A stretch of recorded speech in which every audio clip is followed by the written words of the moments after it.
Here with me now is House Progressive Caucus Chairwoman Pramila Jayapal. Thank you for coming. It's nice to see you in person. Let's start with where we are right now with the war. The White House says very clearly that Hamas is to blame for the collapse of this temporary truce for a few reasons. One is that they refused to release the remaining women, some of whom, sounds like most of whom are 20 to 30-year-old women. They're hostage inside Gaza. They also renewed the military attacks against Israel. You have repeatedly called for Israel to implement an indefinite ceasefire. But given what we have just seen with what I just described, is that realistic? Well, it's what has to happen, and I do think it's realistic. I think what we saw is after, many weeks of saying we couldn't get to a ceasefire, that was not going to happen, we did have a temporary ceasefire, and what happened? We were able to see a significant number of hostages released. We were able to get humanitarian aid into Gaza, and I think the long-term plan for what happens is incredibly important. Now you've seen Vice President Harris made a very strong statement yesterday. Defense Secretary Lloyd Austin also was very clear that if you engage in urban warfare in the way that Israel did in northern Gaza, what you will do is perhaps win a temporary victory or a reprieve, but you're not going to win the long-term strategic war. So the only way, Dana, to get through this is to make sure that we, first of all, do not have the kinds of casualties that we saw in northern Gaza. There's no way to do that with the kind of war that Israel is waging right now on Gaza. Well, a couple of things. One is, you said it worked. Yes, there were hostages who were released, but it wasn't even an actual hard ceasefire. They were just trying to get another day, and Hamas wouldn't comply. So what makes you think that Hamas would comply with a longer-term ceasefire? Well, I think this is all about negotiation. Qatar has been incredibly helpful here. It's not clear to me from the reporting who was to blame for. You don't believe the Biden administration, that Hamas? Well, I just think it's very complicated. Young women? I think it's very, very complicated. It's not. We don't have all the information in front of us. We obviously can rely on some statements that are made, but I think that in these negotiations, everybody wants something. And I think Qatar has said that Hamas is still at the table. Israel should still be at the table. In fact, some of the hostages, the Israeli hostages, are saying that Israel should still be at the table because this is complex negotiation, and it doesn't happen unless both sides are willing to come to some kind of an agreement. That's how we got the first 7 days.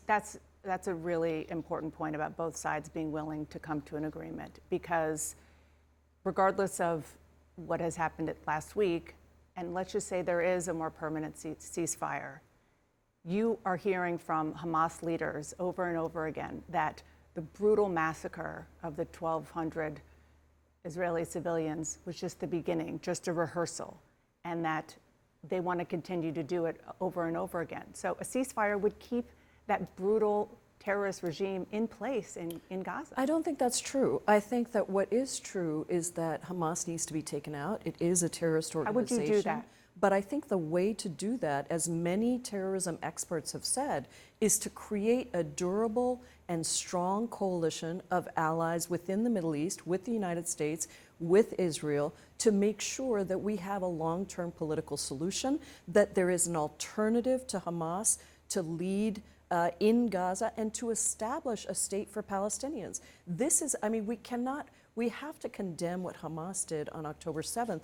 We cannot allow for 15,000 Palestinians to date to have been killed, 3/4 of whom are women and children, and say that that is going to help us in the long term. Listen, morally, Dana, morally, but also strategically for Israel, the only way through this is to create a situation where there is a political solution that involves a Palestinian state and an Israeli state. I think ideally what you're talking about could make sense.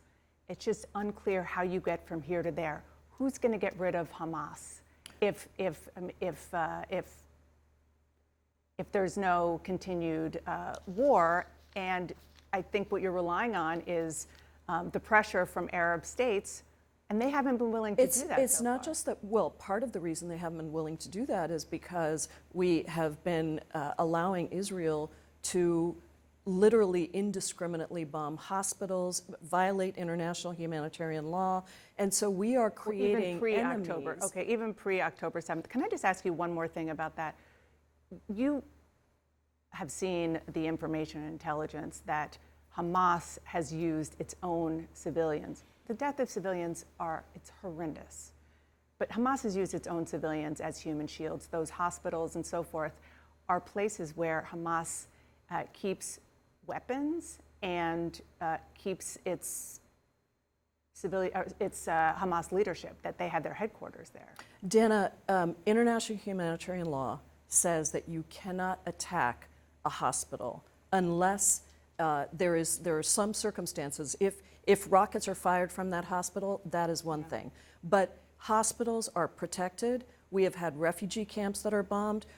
Right now, there are even the only pediatric hospital in Gaza is not operating. If we want to defeat terrorists, we have to abide by international humanitarian law. That is just my fundamental belief.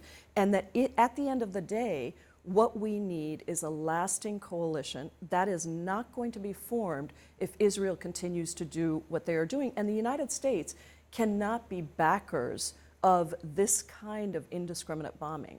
That is my firm belief. We should have conditions on military aid in the same way that we do for every other country. I want to ask you about sexual violence, and it's kind of remarkable that this issue hasn't gotten enough attention globally. Widespread use of rape, brutal rape, sexual violence against Israeli women by Hamas. I've seen a lot of progressive women, generally speaking, they're quick to defend women's rights and speak out against using rape as a weapon of war, but downright silent on what we saw on October 7th and what might be happening inside Gaza right now to these hostages. Why is that? I mean, I don't know that that's true. I think we always talk about the impact of war on women in particular. In fact, I remember 20 years ago I did a petition around the war in Iraq. Have you talked about it since October 7th? Absolutely, and I've condemned what Hamas has done. I've condemned Specifically all against of women? the actions. Absolutely, the rape, of course. But I think we have to remember that Israel is a democracy. That is why they are a strong ally of ours. And if they do not comply with international humanitarian law, they are bringing themselves to a place that makes it much more difficult strategically for them to be able to build the kinds of allies, to keep public opinion with them. And frankly, morally, I think we cannot say that one war crime deserves another. That is not what international humanitarian law says. Okay, with respect, I was just asking about the women, and you turned it back to Israel. I'm asking you about Hamas. In fact, I already answered your question, Dana. I said it's horrific, and I think that rape is horrific, sexual assault is horrific. I think that it happens in war situations. Terrorist organizations like Hamas obviously are using these as tools. However, I think we have to be balanced about bringing in the outrages against Palestinians. 15,000 Palestinians have been killed in Israeli airstrikes, 3/4 of whom are women and children. And it's horrible, but you don't see Israeli soldiers raping well, Dana, Palestinian I think women. I don't want this to be the hierarchy of oppressions. Right. I think 15,000 people have been killed. It shouldn't be, which is horrible. And 2.2 million Palestinians live in a 140 square mile area, which is about the size of Las Vegas, with a population that is 4 times that of Las Vegas, and 1.8 million Palestinians right now are displaced. They are living in shelters. They are being told to move to South Gaza, then South Gaza is being bombed. They're being told to move to North Gaza. There are no homes left. The vast majority of infrastructure has been destroyed. This is not the way that we are going to beat terrorism, whether it's Hamas or some future iteration of Hamas. On that note, I want to talk about what this means domestically for President Biden. You've warned that the way that the Biden administration, the president himself, is handling this war jeopardizes his support among progressives and Muslim American voters, and that they could actually stay home. Do you think that is, how big of a threat, political threat, is that to President Biden, in particular when it's possible, at this point probable, that Donald Trump would be his opponent? And he's not exactly warm when it comes to Muslims. Yeah, that's an understatement.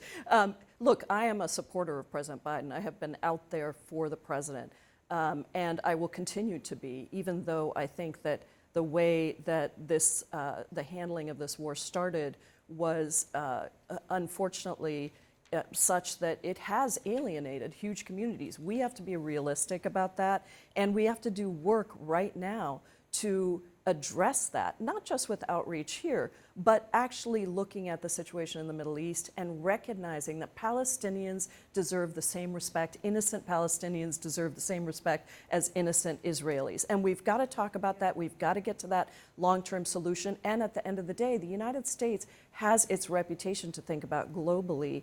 And if we alienate all of our allies in the Middle East, that is not going to help us ensure that President Biden wins domestically at home. Before I let you go, I have to ask you about immigration. Yes. You just heard Lindsey Graham saying that he's not going to support any aid to Israel or Ukraine without what the Republicans want, which is not just border security, but changes to the asylum laws and so forth.